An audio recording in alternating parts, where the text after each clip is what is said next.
जळगावमध्ये महायुतीबाबत अद्यापही अनिश्चितता असून अजिंठा विश्रामगृहात मंत्री गुलाबराव पाटील यांनी मंत्री गिरीश महाजन यांच्याशी बंदद्वार चर्चा केल्यानंतर नाराज होऊन गुलाबराव पाटील हे विश्रामगृहातून बाहेर पडले।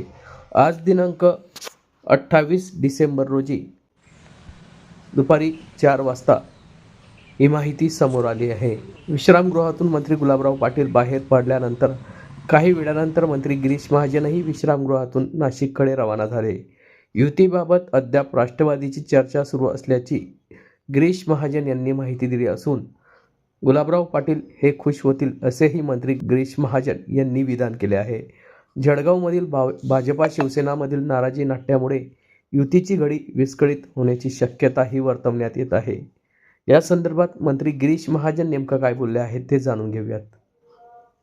आपण गुलाब भाऊंचे माझं पण त्या ठिकाणी बोलणं का फोनवर बोलणं झालेलं आहे। रात्रीपर्यंत निर्णय होईल। राष्ट्रवादीशी आम्ही बोलतो आहे। आमच्या जागेच्या संदर्भामध्ये आम्ही सगळं विचार निर्णय त्या ठिकाणी करतोय, सगळं गणित मांडतोय आणि मला वाटतं रात्रीपर्यंत किंवा फार उद्या सकाळी निर्णय होईल। गुलाबराव पाटील नाराज होऊन निघालेले गुलाबराव पाटील नाराज होऊन निघालेले अजिबात नाही, नंतर रात्री ते खुश होतील।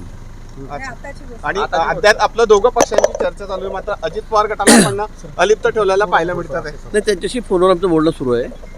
ते सुद्धा कोणती चर्चा झालेली आमच्याशी कोण म्हणतात? अनिल दादांशी बोललो तर तेवढं आम्हाला अनिल दादाशी चर्चा नाही झाली माझी, खालच्या लोकांशी बोलतोय। शेवटी फायनल झालं अनिल दादा नंतर आम्ही शेवटी बोलू। महायुती भक्कम आहे का? पण भक्कम आहे, आपल्याला बघायला मिळेल। आता काय 2 दिवस राहिलेत, उद्याचा दिवस राहिलेला आहे, सगळा निर्णय होईल आणि योग्य असा निर्णय होईल। राष्ट्रवादीला एकंदरीत बघायला गेलं तर नाशिकचं काय आता मी नाशिकला निघालेलो आहे। मला फक्त 4 वाजून 10 मिनिटांनी ट्रेन आहे। मी नाही गेलो 4 वाजून 40 मिनिटांनी, फक्त 10 मिनिट बाकी आहेत। मी गाडीपेक्षा थोडंसं ट्रेनमध्ये जरा इतका प्रवास चाललेला आहे, गाडी तर जरा झोपता येईल थोडा आडवं पडून, म्हणून मी ट्रेनने निघालेलो आहे। मंगेश चव्हाण यांनी घोषणा केली होती 2 दिवस पूर्वी की आमची महायुती ठरलेली आणि जागा वाटपाचा फॉर्म्युला थोडा बाकी आहे। मग तोच चाललेला होता आमचा।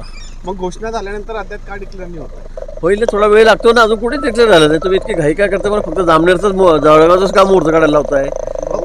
बाकी ठिकाणी पण होणार आहे, आमच्याकडे होईल। राष्ट्रवादीला बैठकीपासून दूर ठेवण्यात आलं, काय सांगणार? आज भाजप शिवसेनेची या ठिकाणी बैठक पार पडली, मात्र राष्ट्रवादी बैठक नाही झाली आमची इथे नाहीच झाली बैठक आमची, पण आमचं बोलणं सुरू आहे। आणि मला वाटतं आज रात्रीपर्यंत एक 2-4 जागांचा आमचाच अंतर्गत आमचा घोळ चाललेला आहे।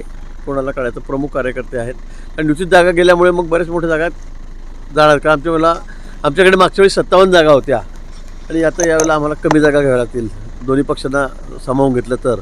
त्यामुळे त्या संदर्भात कोणाला तिकीट द्यायचं कोणाला नाही या संदर्भात थोडा वाद आमच्याकडे चाललेला आहे। त्यामुळे आता सगळे निर्णय आम्ही बसून रात्रीपर्यंत करू। महायुतीतूनच निवडणूक महायुतीतूनच होईल। आचारसंहिता असताना या ठिकाणी गेस्ट हाऊस मध्ये नाही, याची काही चर्चा झालीच नाही, कुठली कुठली चर्चा झालीच नाही।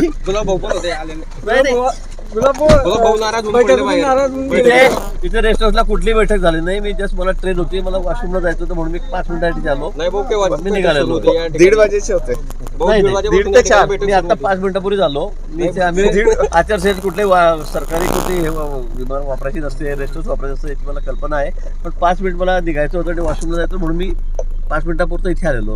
ठीक आहे।